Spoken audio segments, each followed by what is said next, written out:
Hello everyone, welcome back to my YouTube channel, and today I'm going to be giving my match predictions for week 16 Premier League fixtures. And if we get anything like we just saw week 15, we are in for a fabulous treat. We saw some upsetting results, we saw some shockers, we saw Liverpool pick up their first away victory in the Premier League this season. We saw Manchester City with 10 men beat Fulham in the dying embers of a game, with Erling Haaland returning back from injury, scoring in stoppage time. We also saw Unai Emery pick up his first 3 points as Aston Villa boss against Manchester United 3-1 at Villa Park. And I don't think this weekend will upset either. We got amazing games like Newcastle versus Chelsea, and who would have thought that Newcastle would potentially be the favourites going into this game. We got Fulham versus Manchester United. That's always an interesting matchup between these two sides. We got Liverpool versus Southampton. Let's see if Southampton will be able to get a new manager to stamp his authority on the side going to Anfield. However, before going into the video and give my predictions, you know I'm going to say, make sure you guys like, comment, and hit that big subscribe button right there. Make sure you guys in the comment section give me your own predictions. Who do you think is going to win in week 16 Premier League fixtures? So the first game I'm going to be predicting, it has to be this. This is going to be the game of the weekend, Newcastle versus Chelsea. And who would have thought a year ago I would be saying this? Newcastle entered this game surely as the favourites against Chelsea. If I was a Chelsea fan, if I was a Chelsea player, I would be extremely worried. Not only because Newcastle's form has been fabulous, but the mere fact that Newcastle right now are just the better team. Putting all that together with the fact that it's at St. James's Park, it's the last game before the World Cup starts, it's going to be a raucous atmosphere, it's going to be a party at St. James's Park, and I don't know, I can't comprehend how the Chelsea players are going to deal with this. It's going to be relentless, and we know the Newcastle players will be feeding off this exact energy going into this game. But even from a matchup point of view, Chelsea are not going to be able to beat Newcastle. We saw in the last game against Arsenal, Chelsea are not clinical, they're indecisive within the final third. Havertz was not able to find Aubameyang for 2 simple tap-ins, and they weren't even able to register 1 shot on target against Arsenal. Now you're versing the big boys. Now you're versing Newcastle, who we know have the best defensive record in the Premier League, who limit opportunities for teams to score. So Chelsea have their work cut out in this part of the game. Also, in the midfield, we have seen numerous times this season against the top sides, Chelsea have been outmatched, outfought, and outrun. We saw against Manchester United, we saw against Arsenal, they just played around them. They were in sync, their midfields, and Chelsea, Jorginho, Loftus-Cheek, Kovacic, whoever was starting, were not able to match up to this.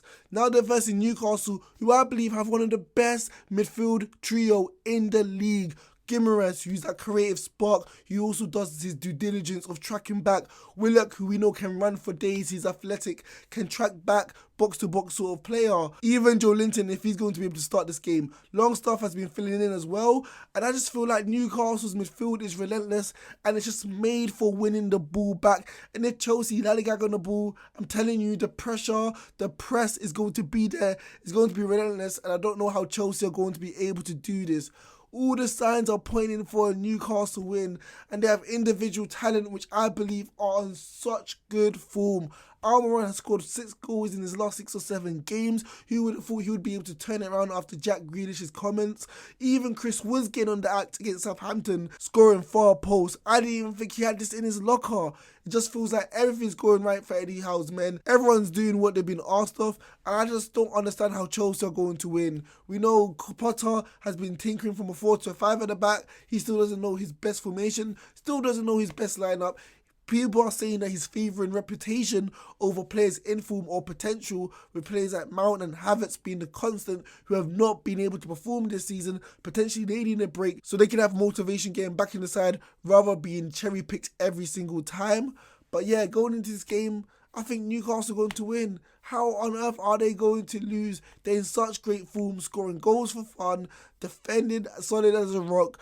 I'm going to be predicting a straightforward, shocking 2-0 victory for Newcastle at St James's Park against Chelsea FC. So the next game I'm going to be predicting is Fulham versus Manchester United, and I think this has the makeup to be the game of the weekend. And going into this game, Manchester United fans, Manchester United players, and especially Ten Hag must be concerned of the common trend which is happening within their side. When they're versing teams away from home, they usually get blown away. We saw against Manchester City, conceded 2 or 3 early goals. We saw against Brentford, conceded 4 goals in the first half. And we saw against Aston Villa, conceding 2 goals. It feels like Manchester United sometimes get overwhelmed. And if you catch them in a vulnerable state, they will leak goals for fun, and you can potentially run away with the game, even if they obviously perform better in the second half. And Fulham, I feel like, are one of those sides who can take the moment, seize the moment, take the opportunity if Manchester United let a gag on the ball or are not up for the fight in the first 10 to 15 minutes. Ten Hag is going to have to kick his players up the backside and try get some sort of rhythm, get them to set a tone within the first to 10 15 minutes to silence the Fulham fans so that Eriksen, Bruno Fernandes, etc. can get in the ball, seize control of the game so it doesn't turn into an end-to-end game rather than Manchester United methodically breaking down a stubborn Fulham side. Fulham, I feel like, are very underrated. So many people like myself underrated them coming into the season, with them being like 7th or 8th in the Premier League table as we speak. And Manchester United can't think it's going to be an easy game. We have seen Fulham give top 6 sides horrible matchups, even though they've lost. They only lost by 1 against Manchester City, they only lost 1 against Arsenal, they only lost 1 against Tottenham. And each team had to dig deep to beat Fulham. So I'm telling you, Manchester United, if you take Fulham lightly, they'll be able to take advantage and potentially win. There's going to be some key matchups all over the pitch. We know Pereira is returning back against his former club. Let's see if he's going to have the bit between his teeth, trying to set a mark, say why you shouldn't have let me go. Willian, obviously, we know he's a bright spark. He's starting to turn things around ever since he's returned back to England. And the massive matchup, which I'm going to be looking forward to the most, if Mitrovic is going to be fit, is going to be Mitrovic versus Martinez. 2 aggressive aerial threat players who are going to want to stamp their authority when it comes to winning individual duels. But going into this game, I can't see Manchester United losing. I just feel like they do usually bounce back, and Ten Hag just has some sort of aura where he's not going to let you be complacent going into the next game, especially if you lose. Manchester United are going to have key members returning back to their lineup, Bruno Fernandes, and though I'm not his biggest fan, I do rate the fact that he's always brave and courageous on the ball, never shies away from responsibility, and wants to take the game to the opposition. And he's going to be pivotal, creating chances for Martial, Rashford, Cristiano Ronaldo, etc. So let's see what sort of role he will have to play in this game. But at the end of the day, I think it's going to be a stalemate. I think Fulham are such a good side that they'll be able to keep Manchester United at bay. I'm going to go for a 1-1 draw between these two sides. So next game we're going to be predicting is Wolves versus Arsenal.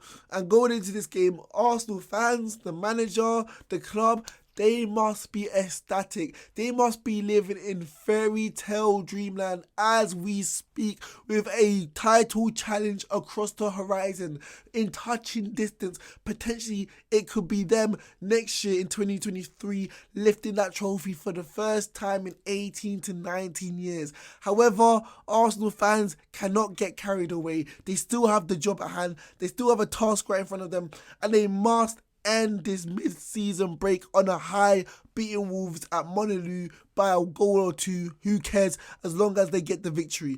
And going into this game, another signature win against a top side away from home at Stamford Bridge. Arsenal, although only won by 1 goal, it didn't show the true story of how the game played out. Arsenal dominated from minute 1 with players like Partey, Xhaka, Odegaard, Saliba dictating play, dictating tempo, easily cutting through Chelsea's poor midfield. And the way they're in sync, the way they're telepathic understanding of who's going to be where, because of the way Arteta has drilled the movement, drilled the pattern of play into the players, it's going to be a task for Wolves to actually stop this. What was Wolves' former calling card was the fact that they were strong defensively. They barely conceded goals. Although they didn't score many, at least they could get a 0-0 or 1-1. But the fact they've conceded, the 4th or 5th most goals in the Premier League as we speak, it just shows how much of a decline they have been on. I know Lopetegui is the new manager. There might be a new manager bounce back, but it's going to take a very long time for him to embed his ideas into this Wolves side. Wolves have scored the least amount of Premier League goals. In fact, the only Premier League side who are still stuck in single digits, and they're versing the Arsenal side who have the joint best Premier League defence. So surely there's only going to be a one winner going into this game. Jesus is going to be hungry, a massive appetite to end the mid-season on a high scoring a goal, because we know we haven't scored for the last 8 or 9 games or so. I feel like Arsenal's movement, patterns of play is just going to be devastating, and I just can't see Wolves stopping this. The way I think Wolves should approach this game, it should be a free swing. You know what? We probably won't beat Arsenal. They're top of the league for a reason. And listen, we could get our fans into this game, we could make it a daunting atmosphere, and we could make it end-to-end football. And you never know, we could potentially get a result if we're the better team. Because if you sit back, Arsenal will just pick you off. But I just think either way Lopetegui sets up, it's not going to be good enough to beat this very well-oiled machine Arsenal. I'm going to go for a 2-0 away victory for Arsenal within this game. So the next game we're going to be predicting is Liverpool versus Southampton. And as a Liverpool fan, it feels like there's glimmer of hope entering my system now. We've got back-to-back wins against quality sides in Spurs and Napoli. Surely we'll be able to beat Southampton quite comfortably, who just had Hasenhüttl, their former manager, sacked. Their side are void of ideas, not having a manager right now as we speak. So Liverpool, come on, with the confidence flowing within our system, we really should be beating Southampton. But like I said in my last video, the Carabao Cup, you never know with Liverpool. We'll be the giant killers in Tottenham and Manchester City. But when it comes to the lower sides, like Leeds and Nottm first, we're losing. We're arrogant. We have lack of respect for the opposition. We're complacent. We think we have this God-given right that we'll be able to pick up all 3 points if we enter a stadium which has the team with lower half of the table. But we can't have this attitude approaching this game, because we can be up for another upset just like Leeds were. Going into this game, I do like what Liverpool are doing though recently. I'm seeing signs of the old Liverpool back. Not full-on signs, but just a glimmer of signs, just the small ones. Robertson finally back from injury, playing high and wide, helping Trent Alexander-Arnold whipping balls. I like how Núñez and Salah are forming a very good partnership at the moment. I was a doubter, but the fact that Núñez is actually playing second fiddle, trying to find Salah at times like we saw against Tottenham, is only going to breed confidence for Salah that when he gets in one-on-one situations or he finds like space in between the pockets, he's going to be fed through by his partner up front. Also, I love Harvey Elliott, so tidy, so neat on the ball. No matter how much pressure he gets from the opposition, he always maintains possession and he has an eye for a pass. So I feel like the players are starting to get confidence. I feel like the line is getting pushed higher up again, because obviously we were scared of conceding, and that's why we were so deep and weren't able to take the game to oppositions and dominate and have a strong hold of the game. But going into this game against Southampton, I know they're going to have a point to prove with a new manager bounce back, and how embarrassing they have been, only winning 1 in the last 8 games. But at the end of the day, Liverpool are just too good surely to beat Southampton. I'm going to go for a steady Eddie 3-1 victory for Liverpool against Southampton at Anfield. So the next game we're going to be predicting, and the last one, is Manchester City versus Brentford. And I feel like this game is going to be quite self-explanatory of how both teams will set up. However, before I discuss that, Pep Guardiola is going to be eager to make sure his side finishes on a high, especially since they've been back in form, winning back-to-back games ever since that devastating defeat at Anfield against Liverpool. We know how this game is going to be set up. We know Manchester City is going to have the ballpark of possession. They're going to take the game to Brentford. They're going to dominate the ball, try find pockets of space to try and hurt Brentford. And I think Thomas Frank, like usual against the bigger sides, is going to retreat back into that 5 at the back shape, pushing players like Rico Henry as a left wing back, and get another centre back to partner Pinnock and Benme to make sure the defence is much more stable. They're going to sit back, be defensively sound, try and limit the pockets of space, try and make sure the defence in the midfield are as close as possible, so Bernardo Silva and Kevin De Bruyne will find it much hard.